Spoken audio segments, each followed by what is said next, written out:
এই দেখো বৃষ্টি পড়ছে, বৃষ্টির আমেজ, ঠান্ডা ঠান্ডা। তাই আমার ছেলে বলে ও মা দুটো ভাজা পিঠে করো তো।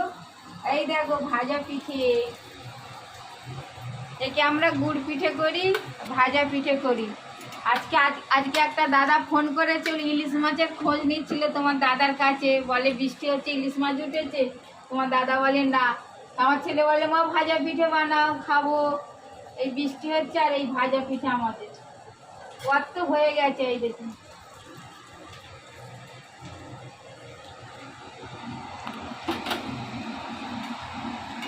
এই ফুলে গেছে কড়াতে। বৃষ্টির সময় এই পিঠে ভেজে খেলে হেবি মজা লাগে। এরপরেই তাল উঠবে, শ্রাবণ মাসে তাল পুরুলি, তালের পিঠে।